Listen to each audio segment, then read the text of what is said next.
अस्सलाम वालेकुम। मेरे मोहल्ले में एक लड़का था, कनाडा रिहाइश पजीर था। इसकी अरेंज मैरिज हुई थी। बचपन साथ गुजरा, हम एक दूसरे को अच्छे से जानते थे। इसकी 2 बेटियां और 1 बेटा है। मुझे इसकी शादी के बारे में कोई इल्म ना था, ना ही इसकी बीवी को जानता था। 15 साल बाद वो अचानक मेरे घर आया। सिक्योरिटी से मिलने के बाद कहने लगा फारस से मिलना है। रात के 11 बज रहे थे। वो मुझे देखते ही पहचान गया, लेकिन मैं इसको ना पहचान सका। खैर जब कुछ कुर्बत हुई तो इसको पहचान गया। इरफान साहिब, आप आज अचानक? गले लगाया। वो बिल्कुल बदल चुका था। सर के बाल झड़ चुके थे, गंजापन आ चुका था। मुझे देखकर बोला, फारस साहिब, आप तो बिल्कुल भी नहीं बदले हैं, जैसे 15 साल पहले थे वैसे ही हो। मैं मुस्कुराया, नहीं जनाब, ऐसी बात नहीं है। सिर्फ ज़ाहिरी शक्ल सूरत नहीं बदली, बाकी दिल, एहसास, सोच और ख्यालात सब कुछ बदल चुका है। खैर चाय मंगवाई। इसका लहजा कुछ धीमा होने लगा। मेरी आंखों में देखकर बोला, फारस, मुझे गुनाह की माफ़ी मांगनी है। मैं मुस्कुराया। इरफान साहिब, कैसा गुनाह? आप क्या कह रहे हैं? इरफान अच्छा भला जवान मर्द था। चाय का कप साइड पे रखा। फारस, मेरी शादी एक बहुत प्यारी और पाक दामन लड़की से हुई थी। माँ बाप ने रिश्ता किया था, अब्बू तो थे नहीं, अम्मी को इनकार कर न सकता था। रिश्ता हुआ, शादी हो गई। वो बहुत अच्छी थी, लेकिन हमारी सोच मुख्तलिफ थी। मैं कनाडा में रहता था, इसलिए शराब पीना मेरे लिए आम सी बात थी, लेकिन वो इस चीज़ को नापसंद करती थी। 1 साल के बाद हम में बहुत झगड़े होने लगे। वक्त गुजरता गया। 2 बेटियां अल्लाह ताला ने दे दी थी। वो हामला थी कि मैं किसी बात पे झगड़ा हुआ, मैं इसे तलाक देकर चला गया। मैं वापस ना पलटा। आज 10 साल गुजर गए इसे छोड़े हुए। मेरे पास करोड़ों रुपए हैं, जायदाद है, लेकिन सुकून नाम की चीज़ नहीं है। मेरा 2 बार पाई पास हो चुका है। शायद अब मेरे पास ज़्यादा वक्त नहीं है, ना जाने कब जिंदगी दगा दे जाए। वो रो रहा था। मेरा हाथ पकड़ लिया। फारस, मैं इन्हें बच्चों को अपनाना चाहता हूँ। मुझे बहुत तेज़ बुखार था, मुझ में हिम्मत ना थी, फिर भी इसके कंधे पे हाथ रखा। इरफान, अल्लाह बेहतर करेगा, तुम उदास ना हो। वो इस तरह बिलक कर रो रहा था। फारस, मेरे बच्चों का क्या कसूर भला? मेरी अना, मेरे बच्चों के, मेरा गुरूर, इनको ना जाने कितने दर्द दिए होंगे। मैं अपनी बेटियों को सीने से लगाना चाहता हूँ। फारस, मुझे मेरे बीवी बच्चों के पास जाना है, मैं सब कुछ लुटा दूंगा। मैंने पूछा, दूसरी शादी क्यों नहीं की? कहने लगा, मुझे इस रिश्ते से नफरत सी हो गई थी। मुझे किसी औरत का यूं साथ अच्छा न लगता था, लेकिन जब से मैं बीमार हुआ मुझे इस बात का शिद्दत से एहसास होने लगा। हम सफ़र के बिना ज़िंदगी कुछ भी नहीं। मैंने इसको तसल्ली दी। चूँकि मैं खुद बीमार था, इसलिए घर जाने का कहा। इसे यकीन दिलाया, कल इसकी बीवी के पास ज़रूर जाएंगे। फजर की नमाज अदा करके मैं फारिग हुआ। बारिश हो रही थी। वो भीगा हुआ मेरे दरवाजे पर आ खड़ा हुआ।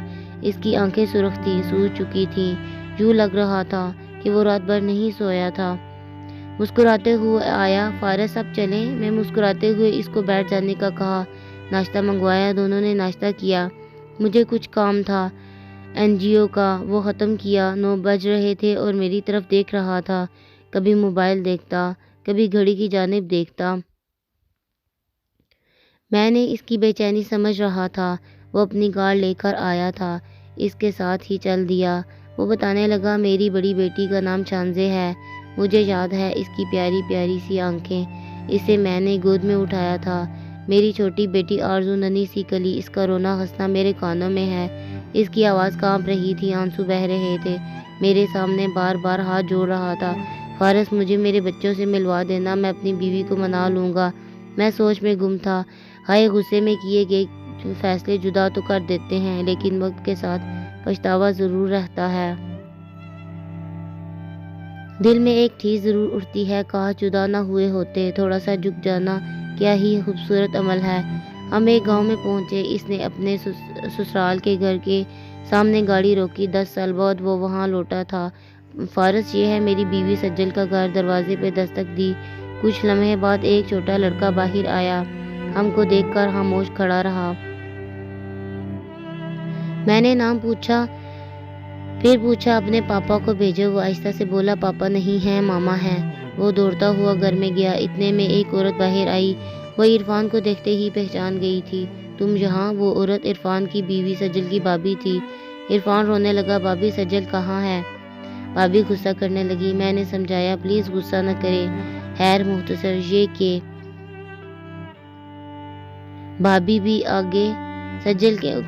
بھابھی سے آگے سجل کو معلوم ہوا کہ اس کے ماں باپ مر چکے ہیں۔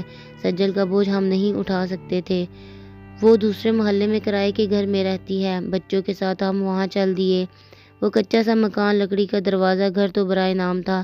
دستک کیا دیتے اندر ہی داخل ہو گئے۔ گوری چٹی سی بالکل ایک گڑیا پرانے سے کپڑے پہنے نلکے کے پاس بیٹھی برتن دھو رہی تھی، دوسری لڑکی ننگے پاؤں جھاڑو دے رہی تھی۔ عرفان دیکھتے ہی اپنی بیٹیوں کو پہچان گیا، آنکھوں میں آنسو تھے، زمین پر بیٹھ کر رونے لگا۔ وہ اتنی زور سے رو رہا تھا کہ محلے کے لوگ جمع ہو گئے۔ اپنی بیٹیوں کو اس حالت میں دیکھ کر وہ تڑپ اٹھا۔ میری شانزیں، میری آرزو سینے سے لگا کر اتنا رویا کہ ہر آنکھ اشک بار ہو گئی۔ وہ بچیاں نہیں جانتی تھی ان کا بابا ہے، وہ ڈر گئی تھیں۔ پیار سے بولا ماما کہاں ہیں؟ شانزیں آہستہ سے بولی ماما اسکول گئی ہیں سموسے بیچنے۔ اتنے میں سجل ہاتھ میں کچھ برتن پکڑے آئی، پرانے سے کپڑے، بری حالت، چھوٹا سا بیٹا تھا۔ اس نے جیسے ہی عرفان کو دیکھا وہ غصے سے چلانے لگی، کیا کرنے آئے ہو یہاں سے؟ اس کی آواز کانپ رہی تھی۔ وہ اپنی بیٹیوں کو پکڑ کر کہنے لگی میرے گھر سے نکل جاؤ، 10 سال بعد کیا کرنے آئے ہو؟ مر گئے ہو میرے لیے تم؟ اس کی آنکھیں بھیگ گئی تھیں۔ عرفان سجل کے قدموں میں بیٹھ گیا، پاؤں پکڑ لیے۔ سجل معاف کر دو مجھے، چل میرے ساتھ اپنے گھر۔ سجل نے انکار کر دیا، وہ کسی صورت میں بھی جانا نہیں چاہتی تھی۔ عرفان رو رہا تھا، سب لوگ دیکھ رہے تھے۔ میں آگے بڑھا، سجل کے سامنے ہاتھ جوڑے سائڈ پہ لے گیا، سجل کو سمجھانے کے لیے اسے بتایا عرفان بیمار ہے، وہ موت سے لڑ رہا ہے، وہ زندگی کی بازی ہار رہا ہے۔ مانا اس سے غلطی ہوئی تھی، مانا اس نے ظلم کیا آپ پہ۔ اس کے چہرے کی جانب دیکھا، وہ کتنا تھک چکا ہے، وہ ہار چکا ہے۔ جانتی ہو سجل، وہ ساری رات نہ سویا تھا، وہ ساری رات میرے گھر کے باہر کھڑا رہا کہ کل تم سے ملے گا، بچوں سے ملے گا۔ سجل دیکھو وہ کتنا بے بس ہے آج۔ پہلے 10 سال اس کی انا نے بیٹیوں کی خوشیاں چھین لی، اب تمہاری انا برباد کر دے گی۔ تم دونوں اپنی ضد میں انہی بچوں کو کیوں بن موت مار رہے ہو؟ شاید سجل کو احساس ہو گیا تھا، وہ تو جیسے نہ جانے کب سے منتظر تھی عرفان کے آنے کی۔ وہ عرفان کے سینے سے لگ گئی، بیٹیوں کو چومنے لگا، کبھی ہاتھ چومتا کبھی چہرہ، تینوں بچوں کو سینے سے لگا گیا۔ سجل کا ہاتھ پکڑا کار میں بٹھایا جانے لگا۔ وہ اپنی خوشی میں بھول گیا تھا کہ فارس آیا تھا۔